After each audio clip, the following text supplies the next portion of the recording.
والصلاة والسلام على أشرف الأنبياء والمرسلين وعلى آله وأصحابه وأهل بيته وذرياته أجمعين. أما بعد فأعوذ بالله من الشيطان الرجيم. بسم الله الرحمن الرحيم. والعصر إن الإنسان لفي خسر إلا الذين آمنوا وعملوا الصالحات وتواصوا بالحق وتواصوا بالصبر. صدق اللہ العظیم.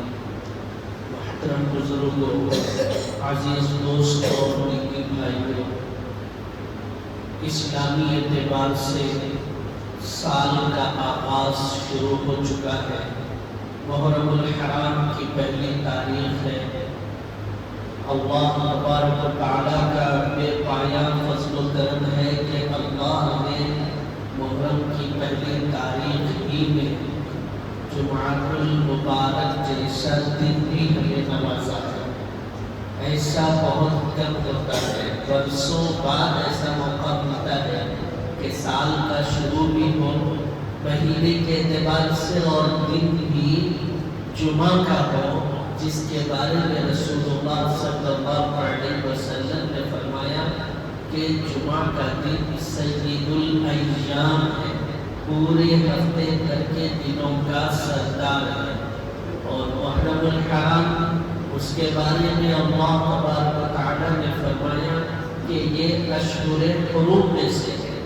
اس مہینے کی بڑی فضیلت اسلام نے بیان کی ہے. قرآن میں، حدیث میں تفصیل سے محرم الحرام کی فضیلت اور اس کی اہمیت کو بیان کیا. اس فضیلت میں ایک فضیلت تو سمجھنے کی یہ ہے کہ یہ محرم الحرام کا مہینہ وہ ہے کہ اسلام کے دنیا میں آنے سے پہلے بھی قدر کی نظر سے دیکھا جاتا تھا. اسلام دنیا میں نہیں آیا، قرآن دنیا میں نہیں آیا، رسول اللہ صلی اللہ علیہ وسلم ابھی دنیا میں مبعوث نہیں فرمائے گئے، تب بھی اس دور میں محرم الحرام قابل احترام تھا. محرم یہ حرمت سے بنا ہوا لفظ ہے. حرمت کے معنی آتے ہیں احترام والا، اکرام والا. اور اس قدر احترام ہوا کرتا تھا کہ قتل و قتال ہو رہا ہے، جنگ و جدال ہو رہا ہے، اور وہاں پر غارت گیری ہو رہی ہے. جیسے ہی محرم الحرام کا مہینہ شروع ہو جاتا، قتل کرنے والا قاتل قتل کرنے سے رک جاتا تھا. جنگ کرنے والے سپاہی میدان جنگ چھوڑ دیتے تھے. لوٹنے والے قافلوں کو تباہ اور برباد کرنے والے ڈاکو ڈاکہ زنی سے رک جاتے تھے. اور غارت گیری اور نقصان پہنچانے والے ایسے ستم پرور لوگ ستم اور ظلم سے دور ہو جاتے تھے. اس قدر محرم الحرام کو قابل احترام سمجھا جاتا تھا. اور جب دنیا میں اسلام آیا، قرآن آیا، رسول اللہ صلی اللہ علیہ وسلم تشریف لائے، تو اللہ نے اس مہینے کی حرمت کو ویسے ہی باقی رکھا. اور اسلام کے آنے کے بعد بھی، قرآن کے آنے کے بعد بھی محرم الحرام کو اللہ نے اشہر حرم میں داخل کیا. ویسے تو سال کے 12 مہینے اللہ کے ہیں، مگر ان میں افضل ترین مہینے جو مخصوص ہیں فضیلت کے اعتبار سے وہ 4 مہینے ہیں. ان 4 مہینوں میں ذی القعدہ، ذی الحجہ اور یہ محرم 3 مہینے لگاتار ہے، اور 1 مہینہ رجب المرجب کا ہے. ان کو اشہر حرم کہا گیا. اور یہ چاروں مہینے اللہ کے نبی صلی اللہ علیہ وسلم کے تشریف لانے کے بعد بھی، صحابہ کے دور میں بھی، اور آج تک بھی بے انتہا قابل قدر ہے، قابل احترام ہے. یہ محرم الحرام کی فضیلتوں میں بہترین فضیلت ہے. اور ایک فضیلت اس مہینے کی یہ ہے کہ اللہ تبارک و تعالیٰ نے سال کا آغاز اس مہینے سے کیا. اللہ چاہتے تو اور مہینوں سے آغاز کر سکتے تھے، مگر 12 مہینوں میں سال کے آغاز کے لیے محرم کا انتخاب کیا، دوسرے مہینوں کا انتخاب نہیں کیا۔ اس اعتبار سے بھی اس مہینے کو فضیلت ہے۔ اور ایک فضیلت یہ ہے کہ اللہ کے نبی صلی اللہ علیہ وسلم نے فرمایا کہ محرم الحرام یہ اللہ کا مہینہ ہے۔ تو دنیا کے اندر جس چیز کی نسبت اللہ کی طرف ہو جاتی ہے تو وہ چیز قابل احترام اور فضیلت والی ہو جاتی ہے۔ الغرض بھائیوں، اللہ تبارک و تعالیٰ نے، اسلام نے، قرآن نے، حدیث نے اس مہینے کو قابل قدر بتایا ہے اور قابل قدر کہا ہے۔ ہم نے اس کو مانا ہے تو اسی طرح سے اس مہینے کو گزارنے کی ضرورت ہے۔ اور دوسری طرف چونکہ سال مکمل ہوا، اب دوسرا سال شروع ہوا، تو عموماً انسان حیران و پریشان ہو جاتا ہے کہ اس نئے سال کے موقع سے مجھے کیا کرنا ہے۔ آپ چند باتیں میں عرض کروں گا، غور سے توجہ سے سماعت فرمائیں اور اسی چیز کو لے کر آپ آگے کے دن گزاریں۔ بھائی، انسان کی زندگی دو چیزوں کے سہارے چلتی ہے۔ اس کی زندگی میں ایسے حالات آتے ہیں جو اس کی طبیعت کے موافق ہوتے ہیں۔ جو وہ چاہتا ہے وہ ہو جاتا ہے اور جو وہ کرنا چاہتا ہے وہ بھی ہو جاتا ہے۔ جس کی خواہش، آرزو اور تمنا ہوتی ہے وہ ہو جاتی ہے۔ اللہ ایسی نعمتوں سے اسے نوازتا رہتا ہے۔ اور دوسرا رخ اس کی زندگی کا یہ ہے کہ اس کی زندگی میں مخالف طبیعت بھی پیش آتی ہے۔ بہت سی چیزیں ایسی ہیں جس کی خواہش اور آرزو اور تمنا اور جن نعمتوں کو پانے کا حوصلہ بنتا رہتا ہے مگر وہ اس کو حاصل نہیں ہوتی۔ تو طبیعت کے موافق بھی حالات آتے ہیں اور طبیعت کے مخالف بھی حالات آتے ہیں۔ تو بھائیوں، سب سے پہلا کام ہمیں یہ کرنا ہے کہ گزرے ہوئے سال میں جو اپنی طبیعت کے موافق جو ہم نے چاہا اور جس چیز کو کرنے کی خواہش تھی وہ ہو گئی یا نہیں ہوئی۔ اگر ہو جاتی ہے تو اللہ کی ان نعمتوں اور ان انعامات پر شکر بجا لانا ہے کہ رب العالمین آپ نے ہمیں سارے گزشتہ کھانے کی کمی نہیں رکھی، پینے کی کمی نہیں رکھی، اچھے لباس کی کمی نہیں رکھی۔ اللہ، آپ نے میرے کاروبار کو بڑھایا اور آپ نے میری تجارت میں اضافہ کیا اور آپ نے مجھ پر جو قرض تھا اس کی ادائیگی کی شکلیں آپ نے میرے سامنے رکھی۔ سال بھر میں صحت کے ساتھ، توانائی اور طاقت کے ساتھ یہ کرا۔ اس پر اللہ کا شکر بجا لانا ہے تو اس کا فائدہ یہ ہوگا کہ وہ شکر کی بدولت اللہ ان نعمتوں کو آنے والے سال میں بھی محفوظ رکھیں گے، وہ نعمتیں آپ سے نہیں چھینی جائیں گی۔ اور دوسرا کام جو ہم چاہیں وہ نہیں ہوا یا ہونا تھا، کسی وجہ سے رکاوٹ ہو گئی، تو بھائیوں اس پر صبر کرنا ہے اور صبر والی صفت اپنے اندر پیدا کرنا ہے کہ اللہ، یقیناً میں نے کوشش کی تھی، محنت بھی کی، باوجود کوشش اور محنت کے میں اس چیز کو حاصل نہیں کیا، منزل تک نہیں پہنچ پایا، کاروبار کو بڑھانا چاہا مگر سال گزر گیا نہیں بڑھا سکا، تجارت کو میں نے آگے بڑھانے کی کوشش کی مگر نہیں کر سکا۔ پھر بھی اللہ، میں کمزور نہیں ہوں، میں پست ہمت نہیں ہوں، میں مایوس نہیں ہوں، میں بیماری رہنے کے باوجود، میں اپنی پریشانیوں میں مبتلا ہونے کے باوجود احساس کمتری میں مبتلا نہیں ہوں۔ پھر اسی عزم کے ساتھ، حوصلے اور ارادے کے ساتھ اس سال کو گزارنا اور اسی طرح کی محنت کرنا اور صبر کی صفت پیدا کرنا، تو اللہ تبارک و تعالیٰ جو سارے گزشتہ کام نہیں بنے، نہیں ہوئے، وہ سارے کام اس سال پورے مکمل کریں گے اس صبر کی بدولت۔ اور تیسری چیز بھائیوں، اچھی طرح سے سنیں کہ رسول اللہ صلی اللہ علیہ وسلم نے حدیث پاک میں فرمایا کہ دیکھو، جوانی کو غنیمت جانو اپنے بڑھاپے سے پہلے، اور بڑھاپے کو غنیمت جانو اپنے قبر میں جانے سے پہلے۔ اور اللہ کے نبی نے فرمایا مالداری ہے تو مال کو غنیمت جانو غربت سے پہلے، غریبی اور فقیری آنے سے پہلے۔ اور اللہ کے نبی نے فرمایا صحت اور طاقت اور توانائی ہے تو اس کو غنیمت جانو بیماریوں میں مبتلا ہونے سے پہلے۔ اور ایک حدیث میں فرمایا آپ کے پاس فرصت کے لیے وقت نہیں ہے، اتنا آپ مصروف اور مشغول ہیں کاموں میں، تو ان کاموں کو غنیمت جانو فرصت آنے سے پہلے اور خالی وقت ہونے سے پہلے۔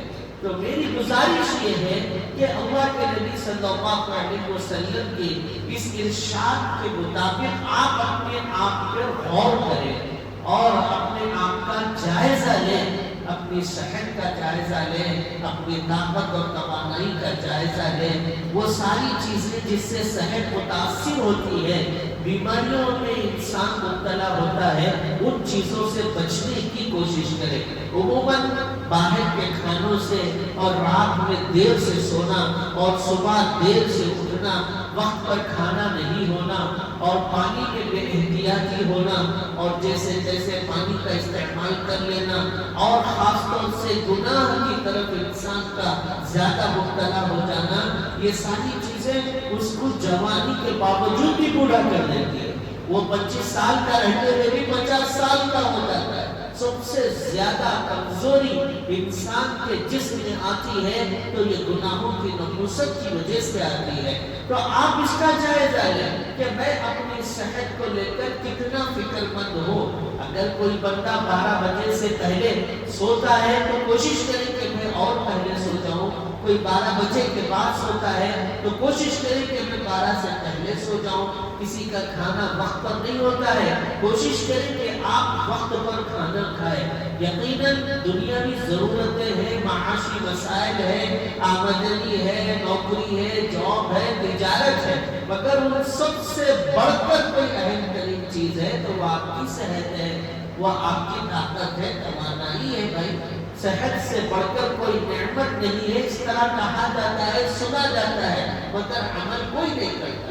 اسی لیے آپ اپنے روزانہ کے مشغلے کو اس انداز سے تیار کریں کہ آپ کی صحت اس سے متاثر نہ ہو۔ کتنے بچے ہیں جو زومیٹو میں، سویگی وغیرہ میں اور کتنی ایسی آن لائن کی سسٹمز ہیں اس میں مبتلا ہے، اور پورا دن بھر بھی وہ گاڑی پر روڈوں کے سہارے جا رہے ہیں اور رات بھر بھی گاڑی پر روڈوں کے سہارے، چونکہ پارسل جلدی پہنچانا ہے اس لیے اتنا تیز رفتاری سے گاڑی چلا رہا ہے، ٹریفک کے پورے قانون کو توڑ رہا ہے، سگنلز توڑ رہا ہے، دائیں سے کون آ رہا پتہ نہیں، بائیں سے کون آ رہا پتہ نہیں۔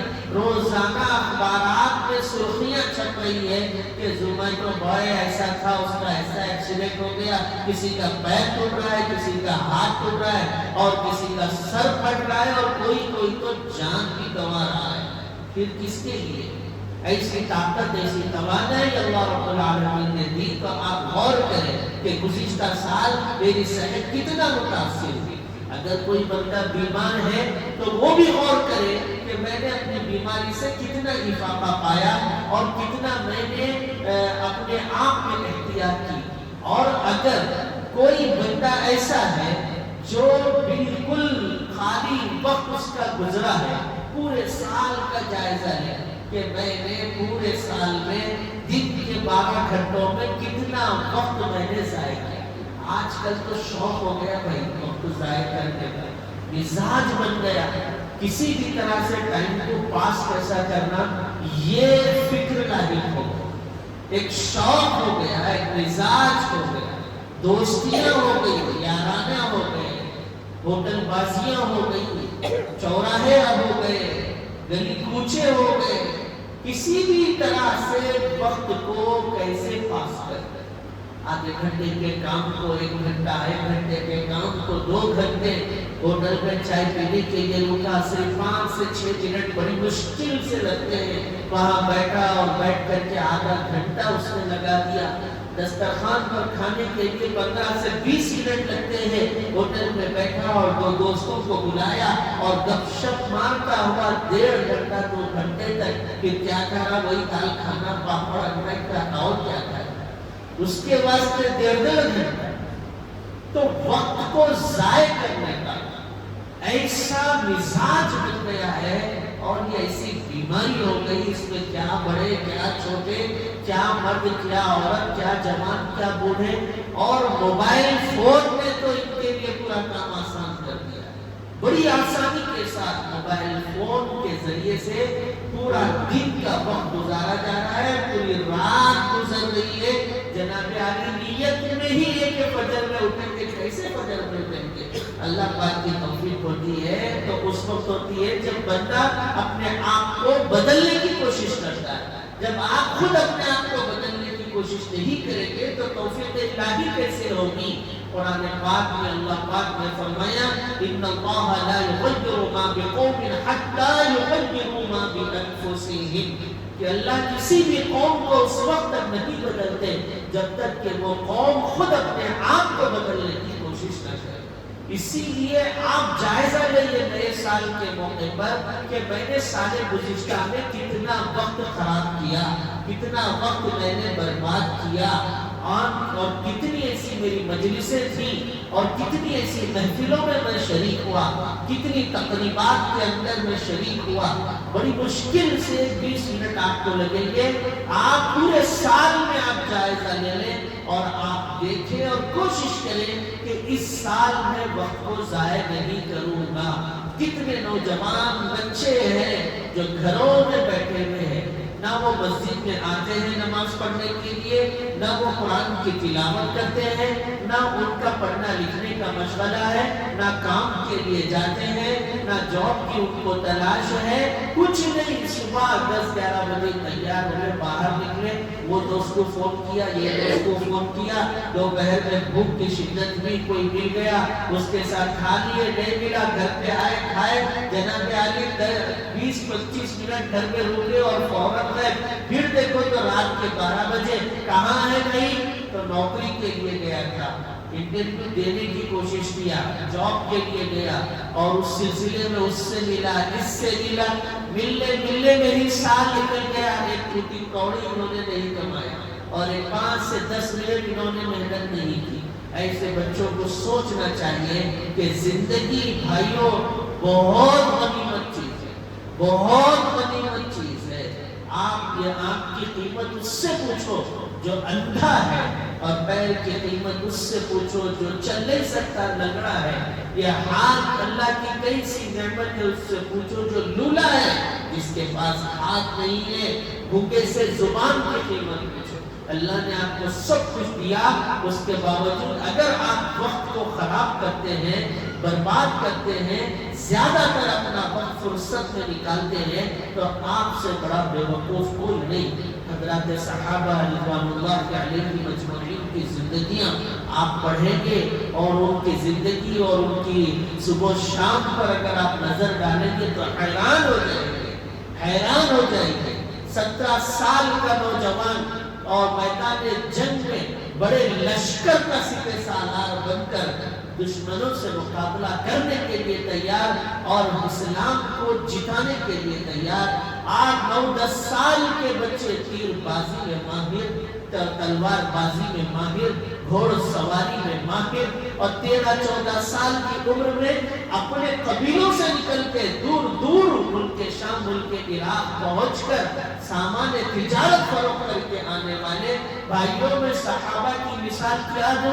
میں آپ کو آمینہ کے لال عبداللہ کے لخت جگر، عبد المطلب کے نور نظر، سید الاولین والآخرین، سیدنا محمد رسول اللہ صلی اللہ علیہ وسلم کے بچپن کو سناؤ کہ پیغمبر اسلام اپنے چاچا خواجہ ابو طالب کی پرورش میں ہیں۔ خواجہ ابو طالب بکریوں کے ریوڑ کو چرانے کے لیے جاتے، یا خواجہ ابو طالب تجارت کا سامان لے کر دوسرے بازار فروخت کرنے جاتے، یہ چھوٹا سا ننھا سا بھتیجا ان کے پیر پکڑ لیتا اور ان کی کمر پکڑ پکڑ لیتا اور بولتا کہ چچا جان میں بھی آپ کے ساتھ محنت کروں گا، میں بھی آپ کے ساتھ بکریاں چراؤں گا، میں بھی آپ کے ساتھ سامان تجارت فروخت کروں گا۔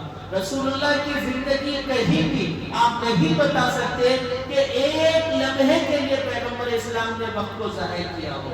نہ صحابہ نے، صحابیات نے، انہوں نے جانوں کے نذرانے دے دیے، اپنے جسم پر تیر اور تلوار کے جھٹکے انہوں نے کھائے، مگر زندگی کو انہوں نے ضائع نہیں کیا۔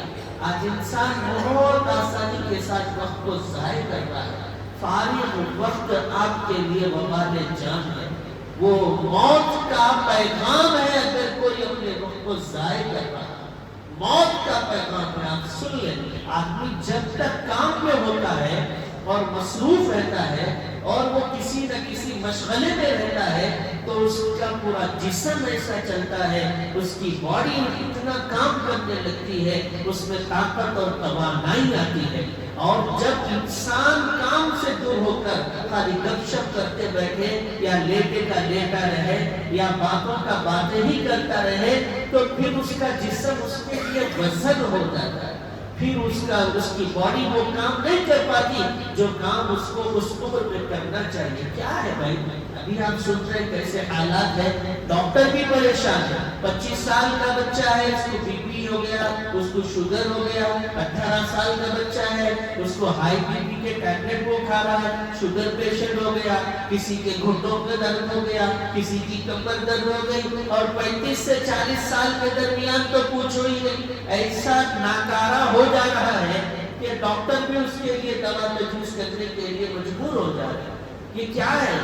ہم یہ سمجھتے ہیں کہ بہت سی چیزیں آج لوگوں کو تو ہیلا ہی مل گیا، ہر چیز میں دوا ڈال کر کے لا رہے ہیں، مارکیٹ میں دوا ڈال کر کے اناج اگا رہی، دوا ڈال کر کے دال آ رہی ہے، دوا سے ترکاریاں آ رہی ہیں، دوا سے وہ آ رہی ہے، یہ آ رہی ہے۔ یہ بولنا تو بہت آسان ہو گیا، مگر اپنے آپ کو خالی رکھنا، اپنے وقت کو برباد کرنا اور اپنے آپ کو فرصت میں رکھنے کا جو شوق ہے اس پر کوئی نہیں بولتا۔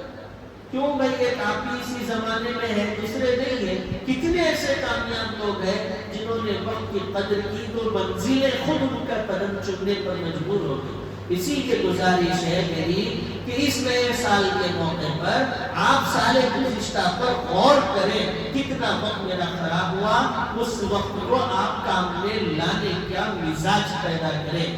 اور ایک بات یہ ہے بھائیوں کہ انسان یاد رکھیں، ہمیشہ اس بات کی فکر ہونی چاہیے بحیثیت مومن میں دنیا کے اندر آزمائشوں سے گزروں گا۔ آپ کے لیے راحت نہیں ہے، یہاں پر آپ کے لیے چین اور سکون نہیں ہے۔ یہاں دنیا مشقتوں کی جگہ ہے، دنیا آزمائشوں کی جگہ ہے، دنیا امتحان کی جگہ ہے۔ اس کو دار الامتحان کہا گیا۔ اور دنیا کسب کرنے کی جگہ ہے، محنت کرنے کی جگہ ہے، یہاں پر کھیتی کرنے کی جگہ ہے۔ آپ سوچیں کہ میں یہاں آرام سے رہوں، چین سے رہوں، سکون سے رہوں، مجھے کچھ بھی تکلیف نہ ہو، میں کوئی آزمائش سے نہ گزروں، تو ایسا ہو ہی نہیں سکتا۔ دنیا بنانے والے نے دنیا بنانے سے پہلے اس کی تقدیر میں یہ لکھ دیا ہے، اور لکھا ہوا مٹتا نہیں، اور جو تقدیر ہے وہ بدلتی نہیں۔ اسی لیے آزمائشیں تو آتی ہی رہتی ہیں، مسائل تو آتے ہی رہتے ہیں، حالات سے انسان دو چار تو ہوتا ہی رہتا ہے۔ مطلب یہ نہیں ہے کہ آپ اپنے آپ کو توڑ کر اپنے آپ کو محنت سے دور رکھیں اور اپنے آپ کو جو ہے کام کاج سے دور رکھیں، عبادتوں سے دور رکھیں، اللہ کو یاد کرنے سے دور رکھیں۔ اگر آپ یہ سمجھتے ہیں کہ اسی طرح سے میں گزر جاؤں تو سب سے زیادہ آزمائشیں اسی پر آئے گی، سب سے زیادہ پریشان ہوگا، سب سے زیادہ دنیا کے اندر بے چین و بے قرار ہوگا۔ جب بندہ آزمائشوں کا مقابلہ کرتا ہے، حالات کا ڈٹ کر سامنا کرتا ہے اور اللہ کی نصرت اور حمایت اور مدد کا سہارا لے کر دنیا کے امتحان میں کامیاب ہونے کی کوشش کرتا ہے، تو اللہ تعالیٰ اس سے آزمائشوں کو، آفتوں اور بلایات اور مصیبتوں کو ایسے ختم کرتے ہیں کہ اس کے وہم و گمان میں بھی نہیں ہوتا کہ میں کب کون سی آزمائش میں مبتلا ہوا اور کب کون سی آزمائش سے باہر آیا۔ اور ایک گزارش یہ ہے کہ اس سال آپ یہ نیا ارادہ اور جذبہ رکھیں کہ اللہ کے کلام کو پڑھنے کا مزاج پیدا کریں، نمازوں کا اہتمام کریں۔ صرف رمضان ہی نہیں ہے، صرف جمعہ ہی نہیں ہے، 5 وقت کی نماز پڑھنے کا عزم و ارادہ کریں۔ بھائی ہم اپنی دنیا کی ضرورتوں کو پورا کرنے کے لیے در بدر بھٹکتے ہیں اور یہاں سے وہاں ادھر سے ادھر پھرتے ہیں، جبکہ نصرت اور مدد کا وعدہ اللہ نے جس پر رکھا ہے وہ نماز ہے، وہ نماز ہے۔ نماز ہی واحد ذریعہ ہے جس سے آپ دنیا کی ہر چیز میں اللہ کی مدد حاصل کر سکتے ہیں، اور نماز یہ فرائض میں سے اور دن بھر کے کاموں میں سب سے اہم ترین کام ہے۔ آپ کے نبی محمد رسول اللہ صلی اللہ علیہ وسلم حالت سکرات میں ہے اور آپ پڑے ہوئے ہیں، اور آپ کی بی بی صاحبہ حضرت عائشہ کے گود میں آپ کا سر مبارک ہے۔ رسول اللہ ہاتھ نہیں ہلا سکتے تھے، رسول اللہ پیر کو بھی حرکت نہیں دے سکتے تھے۔ اللہ کے نبی کے اندر کمزوری نقاہت اتنی تھی کہ آپ منہ کھول کر بول بھی نہیں سکتے تھے، مگر ہلکے سے آپ کے دونوں ہونٹ حرکت دیے جا رہے ہیں۔ اللہ کے نبی صلی اللہ علیہ وسلم کی سب سے چہیتی بیٹی حضرت فاطمہ الزہرا نے اپنے کان اپنے والد محترم کے منہ کے لبوں پر لگائے اور سننے کی کوشش کی، تو اس وقت اللہ کا نبی کون ہے بھائیو؟ اچھی طرح سے سنیں، وہ نبی جس کے صدقے میں اللہ نے دنیا کو بنایا، جس کے صدقے میں اللہ کائنات عالم کو چلا رہا ہے، نظام عالم جس کے صدقے میں چل رہا ہے۔ آسمان کو اللہ نے چھت بنایا، زمین کو فرش بنایا، چاند کو وقت پر نکالتا اور ڈبوتا ہے، سورج کو وقت پر نکالتا اور ڈبوتا ہے۔ کون نبی؟ وہ نبی جو صاحب شریعت ہے، صاحب نزول قرآن ہے۔ وہ نبی جب چلے تو درخت جن کو سلام کرے اور پنکھیوں کو ہاتھ میں لے تو وہ جھوم جھوم کر کلمہ طیبہ پڑھے۔ آقا نامدار، مدینے کے تاجدار، شہنشاہ بطحہ، احمد مجتبی، محمد مصطفیٰ صلی اللہ علیہ وسلم دنیا سے رخصت فرما رہے ہیں۔ آپ اپنے ہونٹوں کو حرکت دیتے ہیں تو رسول اللہ کے سب سے آخری کلمات جو اس دنیا میں تھے وہ یہ تھے، اعلموا ان من امور اہمکم الصلاۃ الصلاۃ الصلاۃ، کہ لوگوں جان لو تمہارے دن بھر کے کاموں میں سب سے بہترین کام، سب سے اہم ترین کام اگر کوئی ہے تو وہ نماز ہے۔ اب آپ سوچیں، جاتے ہوئے بھی اللہ کے نبی نے نماز کی تاکید اور تلقین کی ہے، اور ہم میں سے کتنے ہیں جو نمازی ہیں، اور کتنے ہیں جو صرف مغرب کی نماز پڑھتے ہیں، اور کتنے ہیں جو صرف فجر کے نمازی ہیں، اور کتنے ہیں جو صرف جمعہ کے نمازی ہیں، اور کتنے ہیں جو صرف رمضانی مسلمان۔ اور آپ چاہتے ہیں کہ آپ کا وقت اچھا گزرے، آپ چاہتے ہیں کہ آپ کی خواہشات پوری ہو، آپ چاہتے ہیں کہ آپ کی آرزویں پوری ہو، آپ چاہتے ہیں کہ آپ کی دکان 1 سے 2 ہو جائے، آپ کے مکان 3 سے 4 ہو جائے، آپ چاہتے ہیں کہ آپ کا کاروبار تجارت خوب چمکے، پوری مارکیٹ کے اندر آپ کی چھا جائے، آپ چاہتے ہیں کہ دولت آپ کے قدموں میں ہو اور کرسیاں آپ کے دائیں بائیں چلے۔ رب کعبہ کی قسم ہے، بے نمازی بن کر آپ کی کوئی خواہش پوری ہونے والی نہیں ہے۔ نمازی بنے، اس کا بھی آپ جائزہ لیں۔ اللہ تبارک و تعالی ہم سب کے لیے اس سال نو کو مبارک بنائے۔ اللہ ہمیں اس سال کی بھرپور قدر کرنے والا بنائے۔ سال گزشتہ جو کوتاہیاں ہم سے ہوئی ہے، رب العالمین ان کوتاہیوں کو درگزر فرمائے۔ وآخر دعوانا ان الحمد للہ رب العالمین۔